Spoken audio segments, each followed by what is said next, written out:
بسم الله الرحمن الرحيم.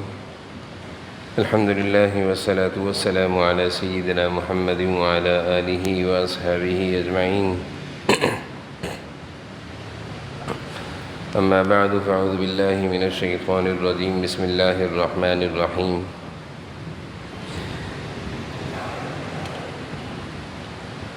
النبي أولى بالمؤمنين من أنفسهم وأزواجه أمهاتهم. وقال النبي صلى الله عليه وسلم: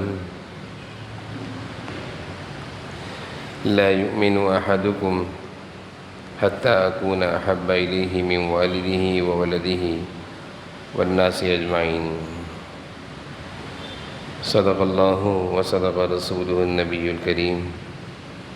اللهم صل على سيدنا ومولانا محمد وعلى آل سيدنا ومولانا محمد وبارك وسلم. اللهم صل على سيدنا ومولانا محمد وعلى آل سيدنا ومولانا محمد وبارك وسلم.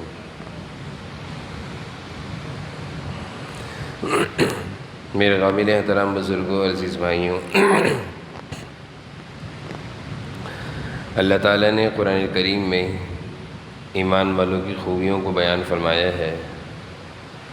النبی اولی بالمؤمنین من انفسہم، کہ ایمان والے اپنی جانوں سے زیادہ اپنے نبی جناب نبی کریم صلی اللہ علیہ وسلم سے محبت کرتے ہیں. ایک جگہ قرآن کریم میں سورۃ التوبہ کی آیت ہے: قُلْ إِنْ كَانَ آبَاؤُكُمْ وَأَبْنَاؤُكُمْ وَأَزْوَاجُكُمْ وَعَشِيرَتُكُمْ وَأَمْوَالٌ اقْتَرَفْتُمُوهَا وَتِجَارَةٌ تَخْشَوْنَ كَسَادَهَا. اس آیت میں اللہ تعالیٰ نے یہ بات وضاحت سے بیان کر دی ہے کہ اگر تم لوگوں کے دلوں میں اللہ اور اس کے رسول کی محبت سے زیادہ اپنے قریبی رشتہ دار، بہن بھائی، والدین، بیوی بچے اور کام کاروبار کی محبت زیادہ ہے، فَتَرَبَّصُوا حَتَّى يَأْتِيَ اللَّهُ بِأَمْرِهِ، تو پھر تم انتظار کرو اللہ کے عذاب کا.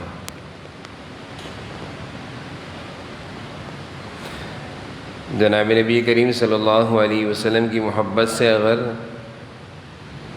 رشتہ داروں کی کام کاروبار کی محبت زیادہ ہے تو اللہ تعالیٰ فرما رہے ہیں کہ پھر اللہ کی پکڑ کا، عذاب کا انتظار کرو. حضرت عمر رضی اللہ عنہ ایک موقع پر جناب نبی کریم صلی اللہ علیہ وسلم سے کہنے لگے کہ مجھے اپنی جان سے زیادہ، اپنی جان کے علاوہ ہر چیز سے زیادہ آپ محبوب ہیں سوائے اپنی جان کے. جناب نبی کریم صلی اللہ علیہ وسلم نے ارشاد فرمایا کہ عمر، تم کامل مومن اس وقت تک نہیں ہو سکتے جب تک کہ میری محبت ہر چیز سے، تمہاری جان سے بھی بڑھ کر ہو. کچھ دیر بعد حضرت عمر فرمانے لگے: اللہ کے رسول، اب آپ کی محبت ہر چیز سے بھی زیادہ ہے اور اپنی جان سے بھی زیادہ ہے. پھر جناب نبی کریم صلی اللہ علیہ وسلم ارشاد فرمانے لگے: اب تم کامل مسلمان ہو گئے. ایمان اور اسلام کی تکمیل قرآن و حدیث کی روشنی سے معلوم چلتا ہے کہ حضور اکرم صلی اللہ علیہ وسلم کی محبت پر ہے. جس قدر یہ محبت زیادہ ہوگی،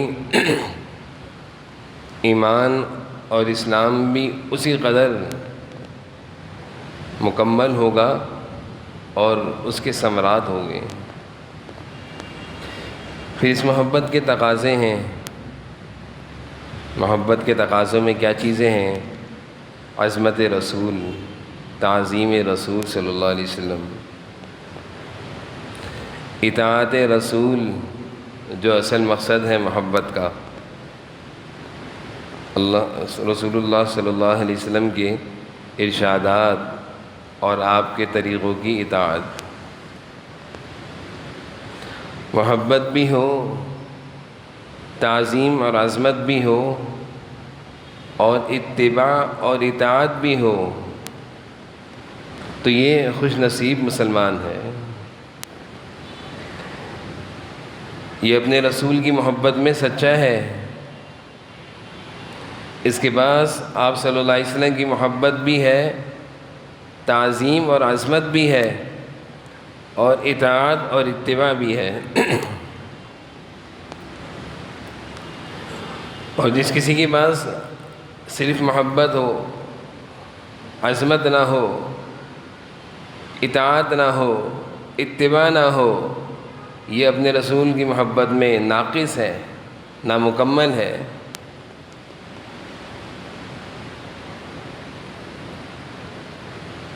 قرآن کریم سے اور احادیث مبارکہ سے یہ بات واضح ہوتی ہے کہ کامل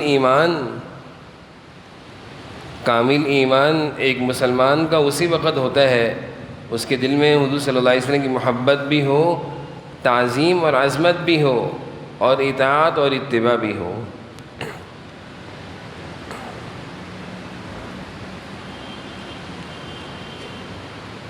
آپ صلی اللہ علیہ وسلم کی محبت میں بے شمار واقعات صحابہ کی زندگی سے ایسے وجود میں آئے ہیں کہ ایسا معلوم ہوتا ہے کہ اس طرح کے واقعات جو صحابہ کے دور میں آسمان و زمین نے دیکھے ہیں، شاید اب دھرتی پر وہ محبت کے واقعات دوبارہ نہیں پیش آئیں گے۔ وہ اس قدر اپنی محبت میں سچے تھے۔ حضرت خبیب رضی اللہ عنہ، شروع اسلام کا دور تھا، بہت تھوڑی تعداد میں مسلمانوں صحابہ شمار کیے جاتے تھے۔ ان کو مشرکین نے پکڑ لیا اور مکہ میں ایک جگہ پر ان کو لایا گیا اور پورے مکہ کے کافروں کو جمع کیا گیا، اور سب نے اپنے غصہ نکالا ان پر۔ جو جناب نبی کریم صلی اللہ علیہ وسلم کا غصہ تھا وہ ان پر نکالا، اور بڑی بے دردی کے ساتھ ایک میدان میں بیچ میں کھڑا کر کے ان کو تیروں سے، تلواروں سے شہید کیا گیا۔ جس وقت ان کا جسم زخموں سے چور تھا، چھریوں سے اور تلواروں سے کاٹا گیا تھا، اس وقت کسی کافر کے منہ سے یہ نکلا کہ اے خبیب، کیا تمہیں یہ پسند ہے؟ کیا تم اس بات کو پسند کرتے ہو کہ اتنی تکلیفیں تم جس کے لیے سہ رہے ہو، اتنی تکلیفیں جس کی محبت کی وجہ سے تم سہ رہے ہو، کیا تمہیں یہ پسند ہے کہ اس کو یہاں لا کے کھڑا کر دیا جائے اور تمہیں آزاد اور رہا کر دیا جائے، چھوڑ دیا جائے؟ کتنی بڑی بات تھی۔ حضرت خبیب زخموں میں چور ہیں، جسم کے ذرے ذرے سے خون بہہ رہا ہے، صرف جان نکلنا باقی ہے، باقی جسم سے سب کچھ نکل چکا ہے، لیکن حضور صلی اللہ علیہ وسلم کی محبت اب بھی خبیب کے جسم میں پوری طرح موجود ہے۔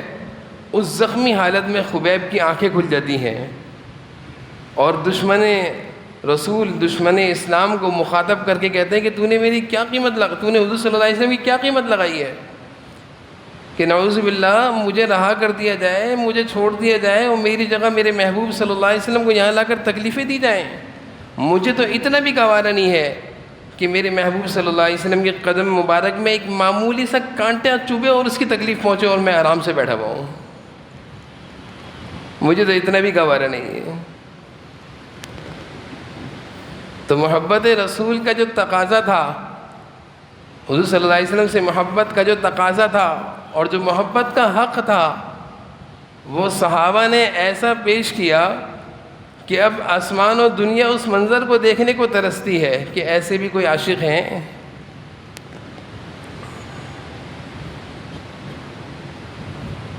حضرت سعد بن ربیع ہیں، غزوہ احد میں شامل ہیں۔ غزوہ احد جب ختم ہو گیا، شہداء اور زخمیوں کو جمع کیا جا رہا تھا، جناب نبی کریم صلی اللہ علیہ وسلم نے زید بن حارثہ کو بھیجا کہ دیکھ کر آؤ سعد بن ربیع زخمیوں میں ہیں یا شہداء میں ہیں۔ زید بن حارثہ تلاش کرتے کرتے پہنچ گئے، زخمیوں میں تھے، اٹھایا، سر اپنی گود میں رکھ لیا اور سعد بن ربیع سے کہا کہ جناب نبی کریم صلی اللہ علیہ وسلم تمہیں سلام کہہ رہے ہیں. سلام کا جواب دیا اور کہا کہ جنت کی خوشبو سونگھ رہا ہوں، محسوس کر رہا ہوں. حضرت زید کہتے ہیں میں نے محسوس کیا کہ ان کی زندگی کی بالکل آخری سانس اور آخری گھڑیاں اور آخری لمحات ہیں. میں نے کہا کہ سعد، حضور صلی اللہ علیہ وسلم تمہاری خیریت پوچھ رہے ہیں. کہا کہ میں بالکل ٹھیک ہوں، جنت کی خوشبو محسوس کر رہا ہوں. اور ان کی آخری کلمات جو زید بن حارثہ بتاتے ہیں کہ ان کی آخری زبان سے نکلنے والی کلمات جو تھے، وہ کلمات انہوں نے کہے اور اس کے بعد ان کے جسم سے جان بھی نکل گئی. وہ کلمات یہ تھے کہ اے زید، میرے انصاری بھائیوں کو میرا یہ پیغام دے دینا کہ سعد بن ربیع جو کہ مدینہ کے رہنے والے انصاریوں میں سے ہیں، انصار بھائیوں کے نام ایک پیغام ہے کہ تمہارے جیتے جی جناب نبی کریم صلی اللہ علیہ وسلم کو ذرا سی بھی تکلیف پہنچ گئی تو یہ بات سن لو، اللہ کے ہاں تمہارا کوئی عذر قبول نہیں ہوگا. اللہ کے ہاں تمہارا کوئی عذر قبول نہیں ہوگا. تم اللہ کے ہاں کوئی عذر دو گے، قبول نہیں کیا جائے گا. یہ الفاظ سعد بن ربیع کی زبان سے نکلنے تھے، اس کے ساتھ جان بھی نکل گئی. یہ حضور صلی اللہ علیہ وسلم کے سچے محبت کرنے والے عاشق تھے. صرف جسمانی تکلیف کا پہنچنا تکلیف نہیں ہے، اس کو بھی تکلیف کہتے ہیں کہ جناب نبی کریم صلی اللہ علیہ وسلم کو نعوذ باللہ کوئی کانٹا چبھے، یہ بھی تکلیف ہے. لیکن ہر پیر اور جمعرات کو جب جناب نبی کریم صلی اللہ علیہ وسلم کو امت کے اعمال بتائے جاتے ہیں کہ آپ کی امت اس طرح کی زندگی گزار رہی ہے، جھوٹ جس کو آپ نے ختم کیا تھا، سود جس کو آپ نے ختم کیا تھا، رشوت جس کو آپ نے ختم کیا تھا، بچیوں کی پیدائش پر منہ بنانا جس کو آپ نے ختم کیا تھا، ظلم و زیادتیاں، قتل و غارت گیریاں، چوری ڈھکیتیاں جس کو آپ نے ختم کی تھی، یہ ساری چیزیں آج آپ کی امت میں دوبارہ زندہ ہو گئی ہے. ذرا بتائیں جناب نبی کریم صلی اللہ علیہ وسلم کو جب پیر اور جمعرات کے دن احادیث کے مضامین سے یہ بات پتہ چلتی ہے، یہ جب خبریں پہنچتی ہوں گی تو کیا تکلیف نہیں پہنچتی ہوگی؟ کیا ہمارا یہ عقیدہ اور یقین نہیں ہے کہ جناب نبی کریم صلی اللہ علیہ وسلم اپنی قبر مبارک میں حیات ہیں، آپ کو پیش کیے جانے والا سلام سنتے ہیں، جواب دیتے ہیں؟ تو کیا یہ خبریں جب حضور صلی اللہ علیہ وسلم تک پہنچتی ہوں گی کہ امت تو یہ کر رہی ہے، آپ نے جس دین کی خاطر اتنی قربانیاں دیں، آپ نے اپنی بچیوں کی قربانیاں دیں، اپنا خون میدان احد میں آپ کا بہہ گیا، کتنے صحابہ شہید ہو گئے اس دین کی اشاعت اور اس دین کے تحفظ کے لیے، آج آپ کی امت نے دین کا مذاق بنایا ہوا ہے. وہ سود ہو یا رشوت میں مبتلا ہو، وہ جھوٹ یا چوری خیانت میں مبتلا ہو، وہ نماز پڑھ کے کہتا ہے میں بھی حضور صلی اللہ علیہ وسلم کا امتی ہوں.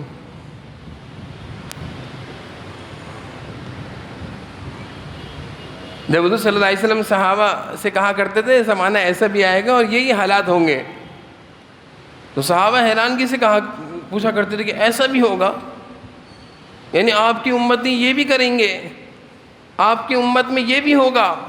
یعنی ان کو حیرانگی اس بات تھی کہ آپ سے محبت کا دعویٰ کرنے والے، آپ کو آپ کا امتی کہنے والے، آپ کا نام لینے والے، لیکن آپ کا دین سے ایسا مذاق اڑائیں گے. تو صحابہ کو حیرانگی ہوتی تھی کہ ایسا بھی ہوگا.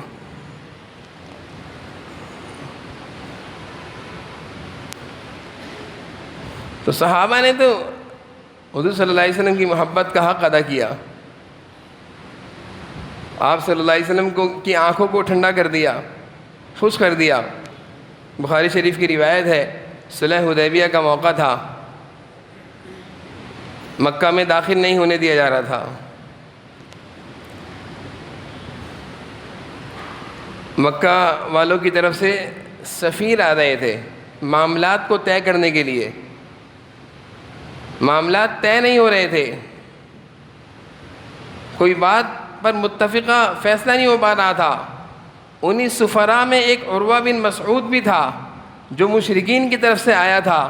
جناب نبی کریم صلی اللہ علیہ وسلم کی خدمت میں بیٹھا، معاملات کو طے کرنے کی کوشش کری، اس کے بعد معاملات جب پورے ہوئے اٹھ کر گیا، مشرکین کے درمیان، اپنے مکہ کے سرداروں کے درمیان، کفار اور مشرکین کے درمیان جب جا کر بیٹھا تو کہا کہ اے میرے دوستوں، اے میرے ساتھیوں، اے مکہ کے سرداروں، اے ابو جہل وغیرہ، سب کو مخاطب کر کے کہا کہ بات سنو، میں بڑے بڑے بادشاہوں کے درباروں میں گیا ہوں، میں بڑے بڑے بادشاہوں کے درباروں میں ان سے ملاقاتیں کی ہیں، ان کے وزراء اور ان کے چاہنے والوں کو میں نے دیکھا ہے، لیکن جیسی محبت میں نے جناب نبی کریم صلی اللہ علیہ وسلم کے عاشقوں میں، صحابہ میں دیکھی ہے، ایسی محبت میں نے دنیا کے بادشاہوں میں نہیں دیکھی۔